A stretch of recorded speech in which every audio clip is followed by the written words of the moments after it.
is about the South Armagh Women's group getting together to have a commemorative night for the centenary of Cumann Na. So it's actually an event that's very close to my heart because my grandmother was born in 1901 and would have been in there among the first women to be members of Cumann Na. So I think it's very important for us to reflect on how far we have come as a society and as a nation, and to recognise the struggle of women within that fight.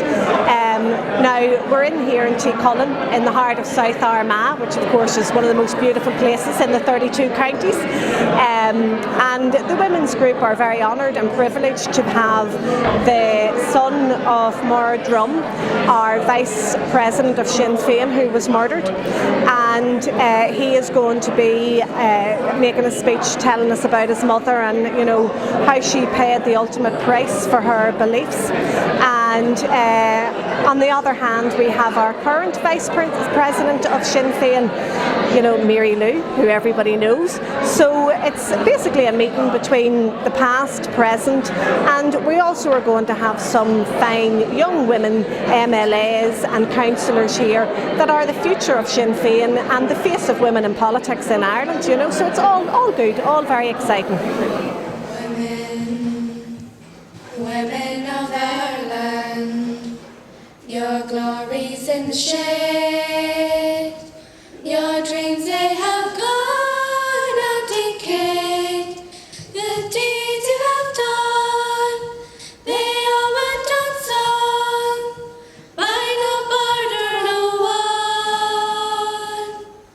For without you there is nothing except love songs in the wind, and all of your sorrows and your pain, and there were castles in the air. Shout it from every mountain on high, and the four winds will sigh for Ireland, Ireland's your glory, and your monuments built on your sorrow and pain. For if ever this season the oceans run dry, tears of struggles and of joy, and all of your sadness and your pain would fill the oceans up again. Daughters, daughters of Erin, through the Cumann Na, your dream was to see Ireland free, through agrarian struggles, were determined to win, and from there to begin.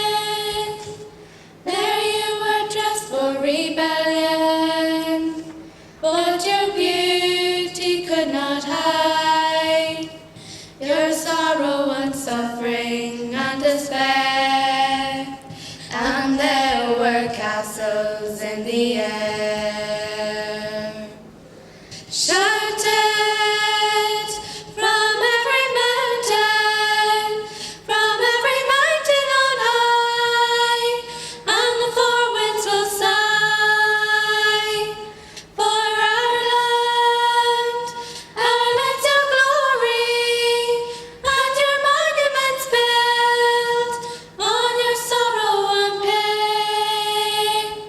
For if ever this season the oceans run dry, tears of struggle and of joy, and all of your sadness and your pain would fill the oceans up again.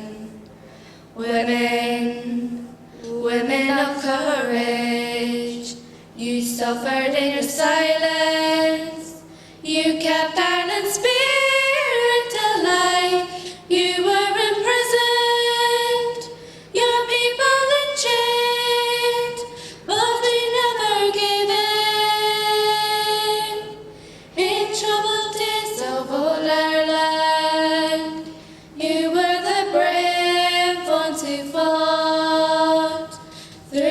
oppression and famine and despair, and there were castles in the air. Shouted from every mountain on high, and the four winds will sigh for Ireland, Ireland's our glory, and your monuments built on your sorrow and pain.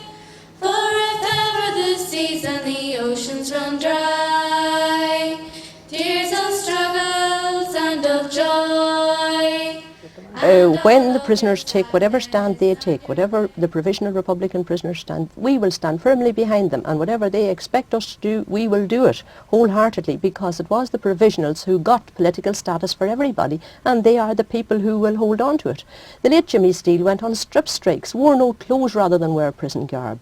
Billy McKee went to the point of death and would have went on to death in 1972. There were other fellows with him on hunger strike, and we had girls in Armagh prison at the same time, all for to get political status. They are political prisoners, and how can the Conservative government in 1972 say they're political? In 1976 the Labour government says, oh, we'll take it off them. And if this is a conflict between the Labour and Conservative government, they should keep that in Westminster amongst themselves and leave our prisoners to us. You say that you're going to take whatever steps they ask you to take. Are you foreshadowing violence, Máire Drumm? I wouldn't foreshadow anything, and I don't prophesy. All I will say is that if Merlin Rees or anyone belonging to him comes into open conflict with the prisoners, then he will have the people outside to reckon with. And the prisoners are quite capable of taking a very strong attitude. You should remember the burning of Long Kesh. It was the Provisional Republicans who burned Long Kesh. So you're saying we're going to have chaos in the prisons then? I don't know. I am only reminding him that the girls in Armagh jail were able to take a governor hostage, and they're only girls, and hold hostages and wreck that jail, that the boys in Long Kesh burned that prison to the ground. And if this is something that another red herring that he's going to drag for to take him away from the other chaos that he's in, he's only making more trouble for himself.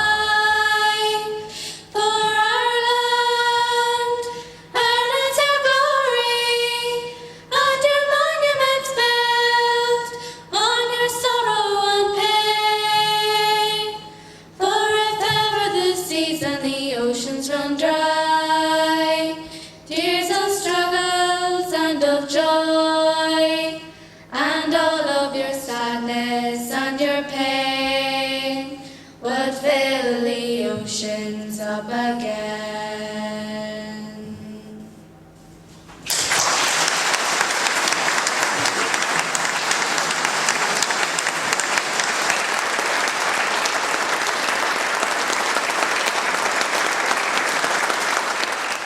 Well, I think it was very poignant for everyone because, I mean, we were here to remember Máire Drumm, who's a great Republican woman. She's also a great South Armagh woman, even though she would be more famous perhaps in Belfast. But she's a woman from this area, a woman that we're very, very proud of. But to hear, and we all know the political side of Máire Drumm, we know the courageous, fearless person she was, the determined supporter of the struggle, supporter of women, in particular of prisoners. To hear then from the family perspective, Seamus speaking as a son, the family life growing up, the sacrifices that she obviously had to make as a mother in order to support political campaigns that were going on at that time, both herself and Jimmy, her husband, the family sacrifices that were made. You know, I think it was very, very poignant that not only did we feel a sense of pride about the woman herself and her contribution, but a sense of sadness too, that people had to struggle so much, had to offer so much of their time, had to give up, had to sacrifice so much, and in Máire's case, obviously ultimately give her life for this struggle. So it was a great mixture of pride, the poignancy of the family story, of a sense of the contribution that women have made generally, epitomised in Máire Drumm obviously, but generally to the Republican struggle, and the contribution that women can make in the future. Some of the young women who were involved in it, even the young girls who were singing, is that sense, I'm sure Máire Drumm smiling down at us, that sense of women and struggle right through from Cumann Na was formed to young girls tonight, part of the same struggle, the same determination, built from the same rocks that every one of those women were built from, and you know, determined, and definitely will see the successful end to this journey.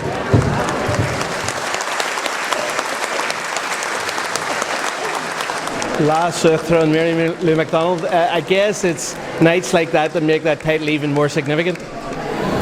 Absolutely. We're here in South Armagh and we're remembering women in struggle, but in particular the late, great Máire Drumm. And, you know, we had a video of just snapshots of her life, and we had words from Seamus, one of her sons, and really a remarkable person, a courageous woman, a woman who broke the rules, I suppose, in some respects, but who wasn't afraid to, and who stood by what she believed and what she knew to be right. And a real Republican icon. And I said it this evening that, you know, we say we stand on the shoulders of giants in a general sense. I suppose for me personally, given that I occupied the position that Máire held as Lás Uachtar, certainly that was a political giant, and I am very proud to serve in the same tradition as her. And although I never knew her personally, I have a sense that I know her and that I knew her. And I suppose Máire Drumm represents so many of the things that are the hallmarks of Republican women: strength, fearlessness, compassion, love, commitment to your comrades, to your family, to your community and to your country.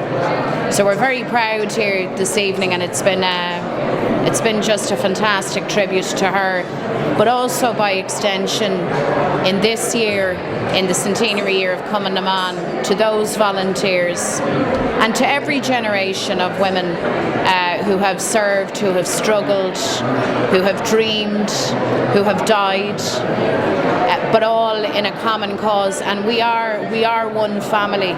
We're spanning different generations, but it's one struggle and it's one Sinn Féin party. That sense of unbroken struggle was palpable here tonight, and it's brought us to this very, very special place and time in our struggle. What do you expect for the weeks ahead? Well, I expect very busy weeks, challenging. We're asking people to stretch themselves. We're running a record number of candidates, 350 across Ireland. We're running a record number of women, I'm happy to say. We've young candidates, we've some very experienced people too, but we have here the potential to deliver Republican Sinn Féin representation right across Ireland, in every county, in every local authority, and the opportunity of returning a team of 4 members of the European Parliament, and we can do it. We can absolutely do that, but we're going to have to work for it. So I sense here tonight and across the country a real energy. I think we now understand just we're on the cusp of something significant in our political development, and we're living through, just as we've celebrated and remembered past history. Let no one underestimate what we're doing here. Everybody who's here tonight is part of continuing that journey and making new history, if that's not a contradiction in terms. So we're in a very good moment, we're in a good place. Elections aren't easy, it doesn't have to be easy for us. But I would feel very, very confident now that we are going to run very good campaigns all across Ireland, and I hope that come the end of May we will be saying that's another milestone for us, and that ultimately is what we owe to Máire Drumm, to everybody who has worked and who has served the cause of the Republic. The final test for us is to finish that journey, and the end of May, the May elections are part and parcel of all of that. So we're doing well, and we need to, what Barry McElduff would say, keep our lit. I can't do the accent, but that's my best attempt at it.